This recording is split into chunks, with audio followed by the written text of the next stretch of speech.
Assalamualaikum warahmatullahi wabarakatuh. Bismillah, alhamdulillah.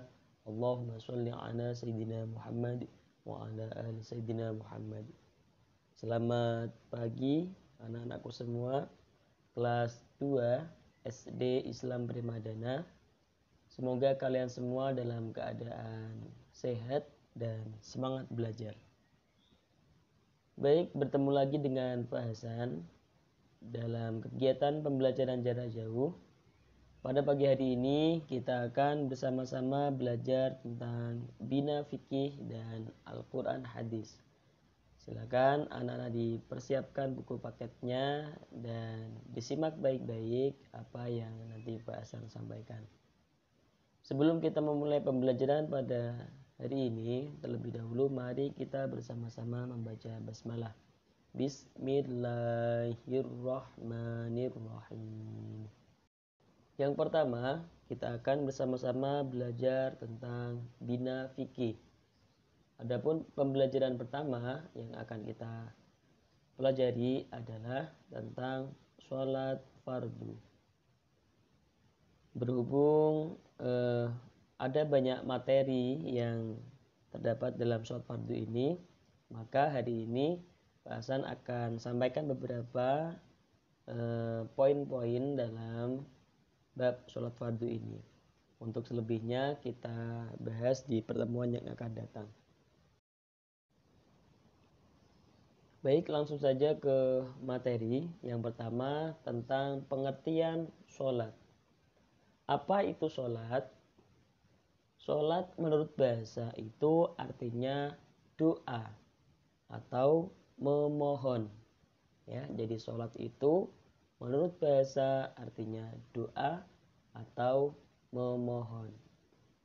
Sedangkan menurut istilah, sholat adalah bentuk ibadah kepada Allah Subhanahu wa Ta'ala berupa perkataan dan perbuatan yang dimulai dengan takbiratul ihram dan diakhiri dengan salam sesuai dengan syarat dan rukun tertentu. Ya, jadi sholat menurut istilah itu adalah suatu aktivitas ibadah kepada Allah Subhanahu wa Ta'ala berupa perkataan dan perbuatan yang diawali dengan takbiratul ihram. Takbiratul ihram itu gimana? Takbiratul ihram itu mengangkat kedua tangan sambil melafalkan kalimat Allahu Akbar. Nah, itu namanya takbiratul ihram. Kemudian diakhiri dengan salam. Assalamualaikum warahmatullahi wabarakatuh. Assalamualaikum warahmatullahi wabarakatuh. Nah, itu namanya pengertian sholat menurut istilah. Kemudian sholat itu diwajibkan bagi setiap muslim yang sudah balik. Ya, balik itu artinya sudah mulai dewasa, ya, sudah mengetahui perbuatan yang baik, ya, perbuatan yang buruk. Itu balik. Kemudian sholat merupakan rukun Islam yang kedua dan merupakan tiang agama. Jadi sholat itu adalah rukun Islam yang kedua dan rukun Islam merupakan tiang agama.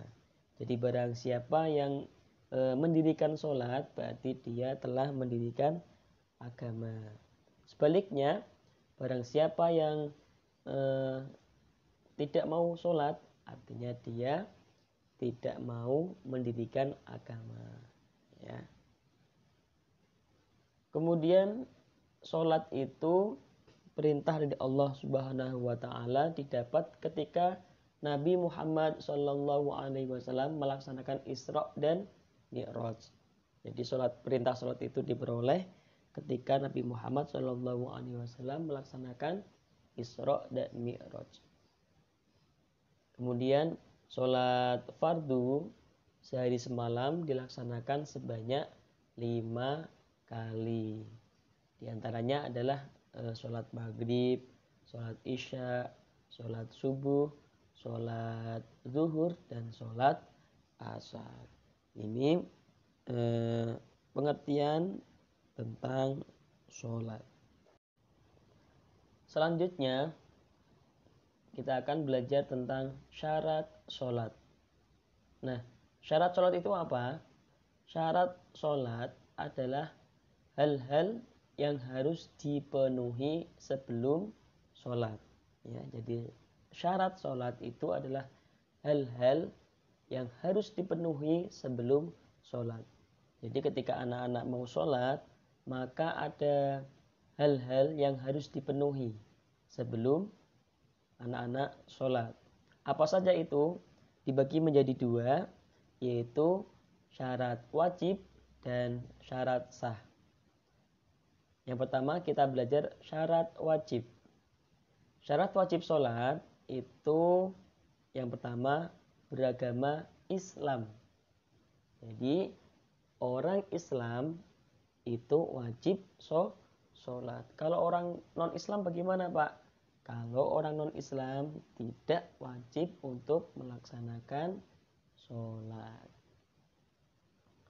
Kemudian yang kedua, balik. Ya, seperti yang Pak sampaikan tadi, balik itu artinya anak-anak sudah mulai masuk dewasa, ya, remaja, dan sudah mengetahui tentang hal-hal yang baik dan hal-hal yang buruk, ya, itu namanya balik. Kalau anak kecil, ya, anak bayi, tidak wajib untuk melaksanakan sholat. Kemudian yang ketiga yaitu berakal sehat. Ya, jadi akalnya sehat. Kalau akalnya sakit, contoh orang gila, kemudian orang yang sedang mabuk, ya, orang yang sedang tidur, itu akalnya tidak sehat, maka dia tidak wajib untuk melaksanakan sholat. Jadi orang yang wajib melaksanakan sholat adalah orang yang berakal sehat. Kemudian selanjutnya yaitu syarat sah sholat. Syarat sah sholat ini juga harus dilakukan, ya, harus dipenuhi sebelum anak-anak melaksanakan sholat.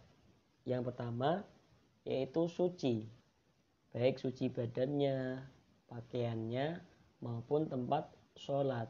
Suci dari apa? Suci dari najis, ya.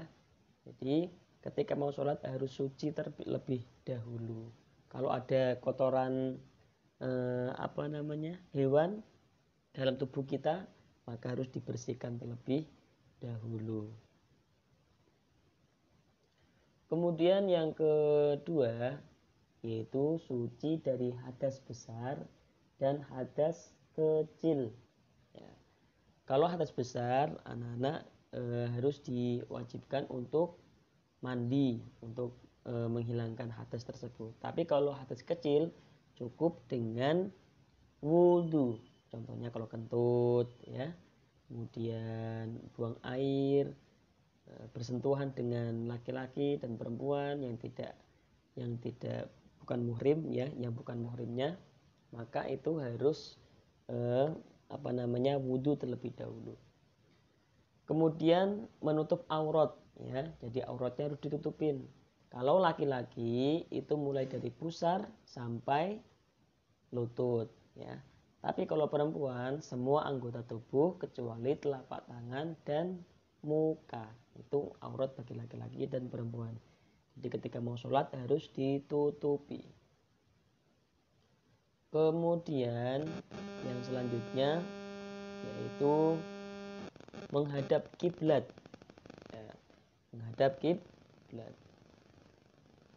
Jadi kalau orang Indonesia itu kiblatnya ada di sebelah mana? Barat, ya. Jadi harus menghadap ke barat atau kiblat. Enggak boleh menghadap ke selatan ataupun ke utara, ya. Harus menghadap kiblat. Kemudian sudah masuk waktu sholat fardu yang ditentukan. Jadi ketika sudah masuk waktunya, itu syarat sah untuk melaksanakan sholat. Ketika belum waktunya sholat duhur, kok anak-anak sholat duhur, maka sholatnya tidak sah. belum waktunya sholat maghrib, anak-anak sudah sholat maghrib, nah itu juga tidak sah. Kemudian yang selanjutnya yaitu melakukan rukun sholat. Ya, jadi rukun-rukun sholatnya harus dipenuhi, harus dilakukan. Kalau rukun sholat tidak dilakukan, maka sholatnya tidak sah. Nah, rukun sholat itu apa Pak Hasan? Rukun sholat itu adalah segala sesuatu yang harus dilakukan di dalam sholat. Perbedaannya dengan syarat tadi, kalau syarat itu sesuatu yang harus dilakukan sebelum sholat. Akan tetapi kalau rukun itu sesuatu yang harus dilakukan di dalam sholat. Ya, jadi anak-anak harus tahu ya perbedaannya ya. Rukun sholat itu ada 13. Ya. Rukun sholat itu ada 13. Yang pertama, berdiri tegak. Jadi sholat fardu itu harus berdiri. Ya, harus berdiri.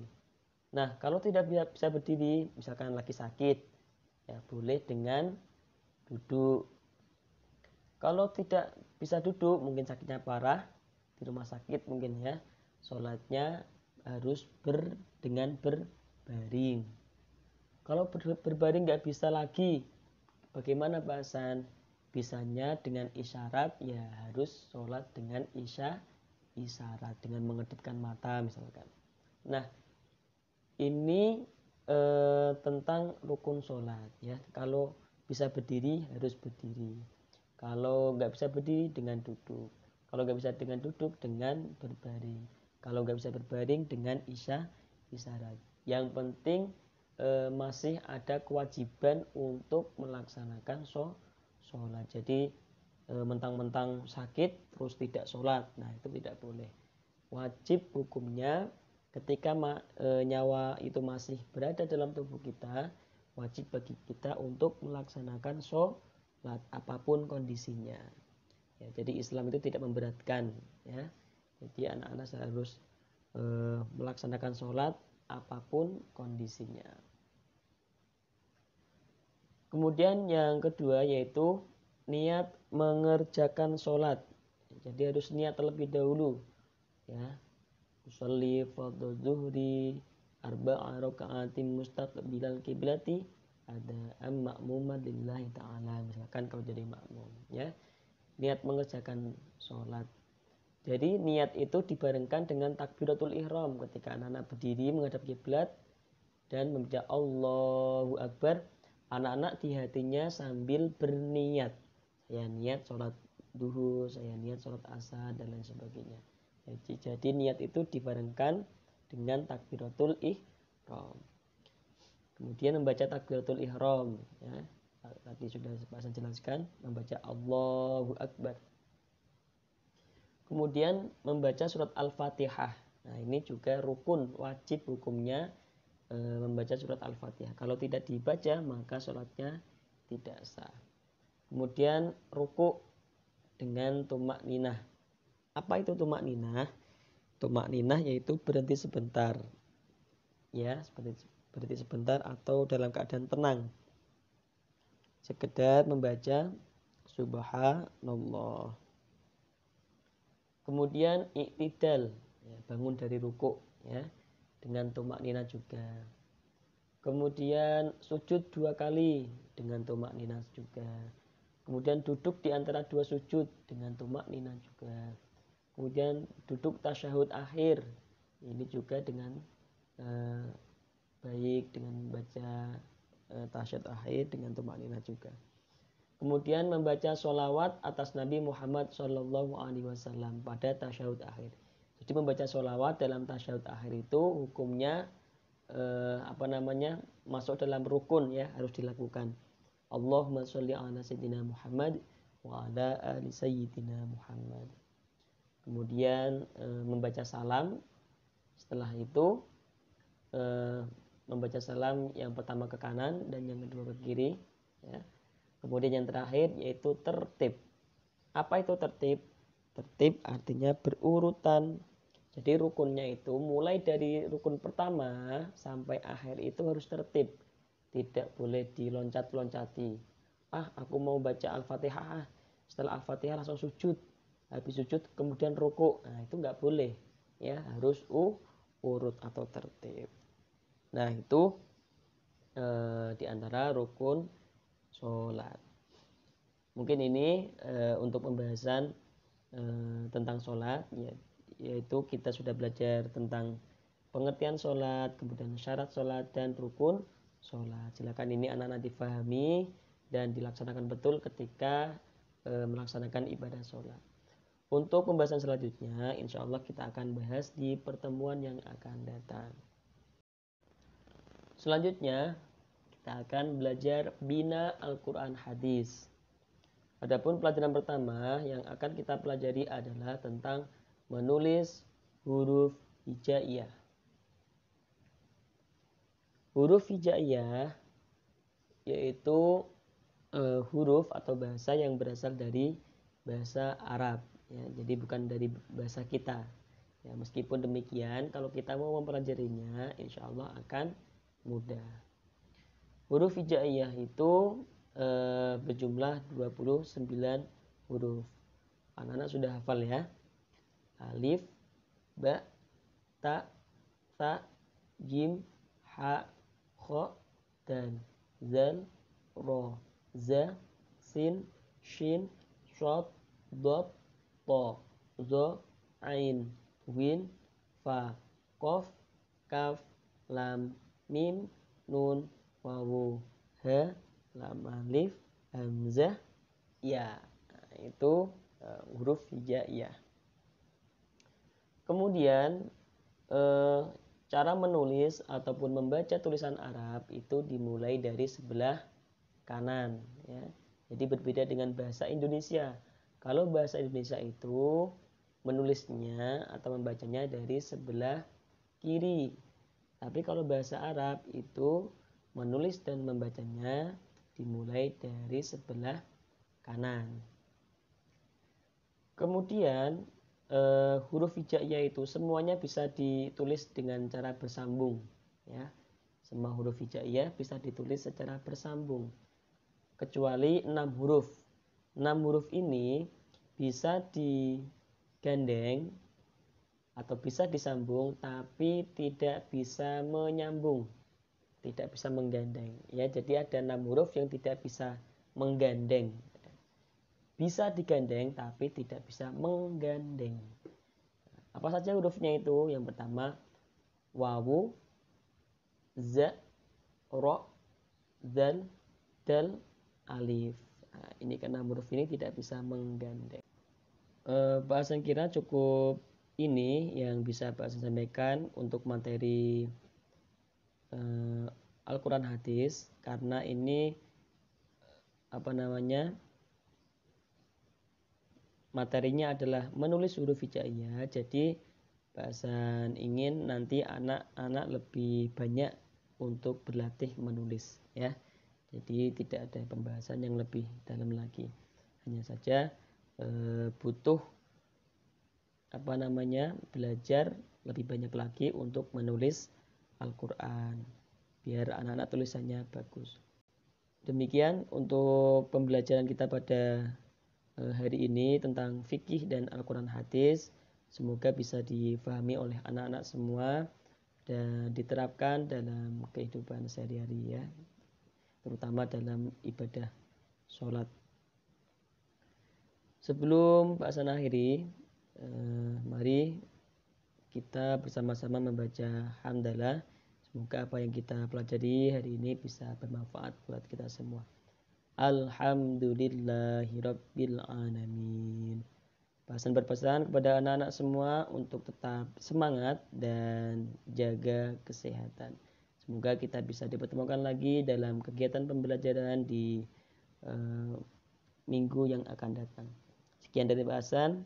Kurang lebihnya mohon maaf. Ihdinas siratal mustaqim. Assalamualaikum warahmatullahi wabarakatuh.